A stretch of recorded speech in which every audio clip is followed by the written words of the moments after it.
anybody in the audience ever play TurboGrafx 16? No. You've shown me a couple things. That's pretty much the extent of my knowledge on that. The TurboGrafx 16... The TurboGrafx 16 is a good system. But we can't frickin' record for it because it only outputs RF. And I looked for a box online for like, so I could just convert it easily from RF to RCA. And they like don't exist. Everywhere I looked, I could find boxes everywhere. Oh, this is another obscure one. Jump up here.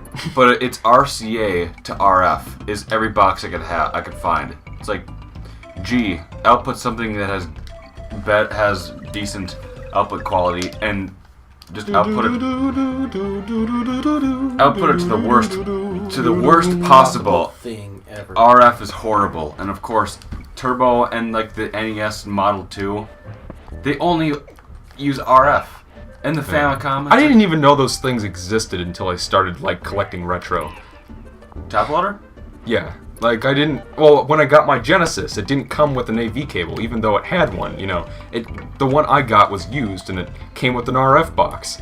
Yeah, I had no idea how to plug the damn thing. I was just like, oh, so you have to, like, screw it in? Why? Hey, look, oh, you didn't know what coaxial was? Like, you know, I knew what coaxial... I knew what coaxial was. I just never knew that game systems used them. Yeah, definitely. Like, I always used RF when I had my Genesis when I was younger. But then when I started collecting more, I finally got AV cables and 11 more Genesis systems, and definitely Ethan likes AV, the Genesis. Yes, Genesis and Turbo. Like I was saying, with my Genesis does what 10 don't. Genesis does. You can't do this on TurboGrafx 16. Genesis does. No, I love the Turbo as well. Remember the 90s, guys? I don't. No, I don't either. Yeah, I was... Those were our childhood years, like our early childhood years. We don't remember the 90s. Yeah, I was born in 95. But, yeah. So I might as well talk about how... Basically, 2000 to 2002 was basically like an extended version of the 90s, though. How the TurboGrafx 16 was amazing. Yes. Like, I love the music up on here, that you want to too. jump down in those leaves. Hit that up there. It looks like a clam. Sort of does. Way too complicated. We'll be seeing real clams soon. And they're gonna... Well, anyway, in about 2003 or so, the Game Boy Advance SP came out. And I wanted one. Because, like, they had backlights, and they flipped into a cool-looking laptop thing. I was a kid, by the way. only output an RF. No, they had their own screens. But I didn't have any money to do it, so my parents kind of made a deal with me. Alright, do chores around the house, and you'll raise money for it. Alright, so I did that. You'll raise money. Go out on the street and ask for donations. And then I got kidnapped. Shut up. Then it was a fight for my Now life. this is another obscure one. You gotta wait for this vulture, the necky, to come that way, and then you jump on it up here, and then there's another one. Okay. Dun dun dun. Oh. Dun dun dun dun. Shit. That's- Coon. Dun, dun, It said dun, coon. dun, dun, dun, dun, dun, dun, dun, dun, dun, dun, dun. Du-du-du-du-du-du-du. Oh So no, I missed it. But, well, I missed it. while I was doing chores to save up money for my SP, I saw a weird commercial on TV of a gorilla swimming in the ocean. It was for the GBA. The gorilla don't swim into ocean. They usually drown. It was the commercial for the GBA version of Donkey Kong Country. There's this gag for The Simpsons. It's like, there's this Evil Knievel character. It's like, he's gonna jump over 4 buses in a giant tank of sharks, squids, and it just shows all these things. And then it shows, and the king of the jungle. They take a cage and they drop a lion in like the pool of water with all the sharks. So then it shows like a close-up of like all the sharks' fins swimming out of the water. Alright, now I have no idea how anyone is supposed to figure this one out. I want to and hear shit. Ethan's story. And then a lion just swimming through the water too. And then like he drives, he lands over on the other side. He's like, yeah, I did it. And then he falls back in. And then like the lion jumps out of the water and attacks him. I think I've seen that one. It's funny. It's like a season 2 episode. Anyway, so like it's old. So like when I was at the store, like I said, Like a couple days later, we went to like Fred Meyer. There's a fucking barrow down there, by the way. I don't know Let's talk how about something anyone is that's supposed to important. know that. Yeah, I'm trying to tell you guys how. I'm kidding. Right. So my brother and I, we were at the store, and then I saw Donkey Kong Country there, and I was just like, looks kind of interesting. So like I spent some of my chore money on it, and you know, like at the time I thought it was all right. I still think the same thing, honestly. I mean, like I got a like Alonzo, I got a pretty decent way through the game, but I never beat it. Like I think I got to Trick Track Trek or Pump Fueled Up. It's like the level where you're like on the platform and you have to keep refueling.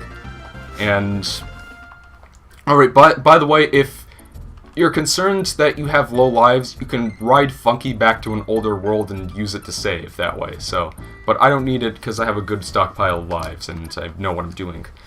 So, that's just a tip for beginners there.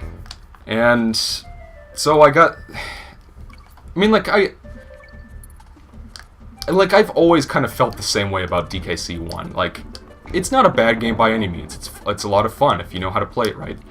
And if you don't fall in the hole like an idiot. You kind of fell there. Yeah. Like an idiot. But He died like an idiot.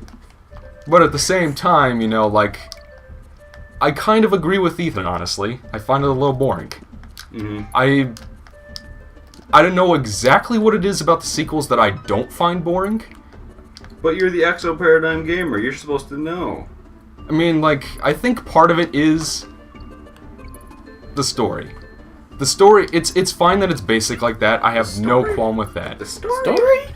Yeah. The story doesn't change the gameplay at all. It doesn't change if the game's boring or not. Well, it's like I've kind of said, or sort of thought about myself.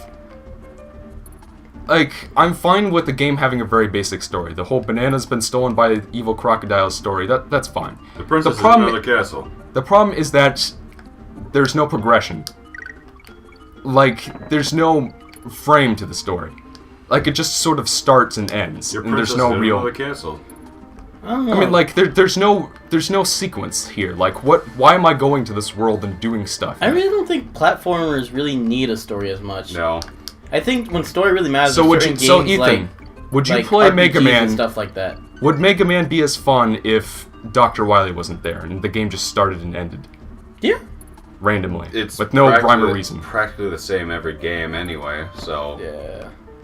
I mean, what I'm trying to say here is you just start in Congo Jungle, you go through Chimp Caverns, and all of a sudden there's a ship there, you fight King K. Rool, and the game ends. And then there's just like, okay, so did I accomplish something? Until voice acting started, or games that are focused literally on story, it doesn't matter. Especially like the little platformers. Yeah. What I'm trying to say here is I think the story was handled better in the sequels. And I'm probably sounding like a broken record here, but really, DKC is a fun game in its own right, but I just think the sequels are that much better. Like, I don't know how else to say it.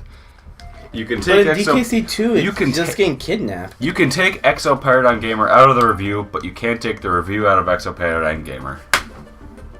Okay. What exactly do you guys mean by that? Now, for this bonus barrel right here, I recommend setting the barrel down so that you don't break it on the Kremlings. I said you're reviewing the game, even though you're not in a review of it. You're just playing it. Well, that's how I like to do my commentary. I mean, I don't... Oh, shit. The only problem with the statues is that... Unfortunately, he's the one who gets the most speaking time. The problem with the statues, though, is that if you're, like, almost at the end of the level, like I was, and you get a third one, then you get sent back to the midpoint checkpoint. So then you have to, like, replay a huge chunk of the level all over again, instead of just coming out of the bonus room, you know? No, that can be a little annoying, but it's still worth getting them just for the lives. But it's still kind of annoying. I mean... Another thing is, I don't think that the areas you go to in this game are all that interesting. They're all... Like, it's fine that they went for the jungle angle, because, you know, the main character is a gorilla and a monkey, after all. But, like, I can't help but think that it kind of gets stale by the 5th world. Like, by the time you finish Gorilla Glacier and do the first world of Krim Croc Industries, you're not going to see anything new for the rest of the game. It's all going to be the same old level types you've already beaten, like, 5 or 6 of already. So, there's a... If you get the big statues, like, it doubles the amount of tokens you have, so you want to find them. But... I mean, the game's fine, and again, I've gained a new appreciation for this game just for playing it for this playthrough, you know? But when we get to the sequels eventually, you know, I'll be sure to... Ethan, really? Is it my turn yet? Yes. Oh, yes. I forgot what I was going to say. I was listening to him for so long. Yeah, gee, thanks, guys. You're welcome. So, anyways. Anyone ever play the Splatterhouse remake? No, but don't you do I like have a feeling that we've talked about this before. On the channel? Yeah, on the channel. I don't think so. I don't know why people don't like that game. It kind of confuses me. I think it's a great game. The Mask has a pretty cool voice actor. Well, of course, it's Jim Cummings. Yeah. Or is that his name? Jim? Yeah. Yeah, Jim Cummings. He's a pretty prolific voice actor. He's Yes. Winnie the Pooh. That's probably the Pooh. He's Fuzzy Lumpkins from the Powder Puff Girls. Peg Leg Pete from Mickey. Or Powder Puff. Peg Leg Pete. They actually made fun of that in their own show when people called them Powder Puff Girls, Yeah. because that's what like a lot of parents did. So they started making fun of that in the show. It's like it's the Powder Puff Girls. They're like it's Power Puff. Fuck. No. Why do people always get that wrong? There's no D. There's no D. Because they're powerful. Booga booga booga. You missed the K, the N. Yeah, I'll go back for it. I need this barrel to open up this right here. I need this barrel. Alright, this is kind of fun. Watch this. That What was the hell so just fun. happened? This is kind of fun for the one playing and not everybody watching, who is everybody. I just besides thought it was myself. kind of a cool effect there. Shit. You lost your ostrich. Alright, now I'll go get the K. And there you go, Ethan. But you You're lost your welcome. ostrich. Yeah, that's okay. That's another that I hate Espresso. That's the name of the ostrich. You need him to get some of the bonus rooms, and those are by far the worst ones to get in the game. And that's why we're recording this in so many segments, because Gorilla Glacier, which is the next world we're going to be going to after this area, I hate that place. That has by far the hardest levels in the game, and I can't stand it. And part of the reason why is because there are certain bonus stages you can't get to without Espresso. And Espresso can't attack enemies, and if it gets hit, it runs off screen, and you have to die and get another one. And there are, like, I swear, 3 or 4 fucking bonus stages that you absolutely need Espresso for. Hey, look, it's a Chompy. Claptrap. No, this isn't Borderlands. You got the wrong game. This is Chompy. Borderlands. But this game came first. No, that's Chompy. Claptrap is in Claptrap- By the way, is this the game is thing. 20 years old. Kind of interesting. It's 20 years old. Yeah, like exactly 20 years old. Yeah, I played just before I came here. I beat the original Splatterhouse on the Turbo, and that one is 24 years old. So therefore, it's better. 24 years old. Yeah, Thank you very much. Oh, that game is like some of the worst. But that is the, game, some of the most picky hit detection I've ever seen. Like, I beat it, but it almost destroyed me. I almost wanted to rip it out and throw it across the room and snap it in half. But then I was there. I realized it was a turbo game, so it's too expensive to do that with. I wanted to destroy it, but it's too expensive, so therefore I won't destroy it. That's I think that pretty much. Yeah. that pretty much sums it up. Just Have you guys run ever on broken those. games before? Like when you got so angry at them, you actually No. broke them? By the way, the G is down there. I think Sonic 06. I think I've actually gotten all the Kong letters so far. I'm proud of myself. That doesn't count for my 101% run, mind you, but it's still, Yeah, interesting.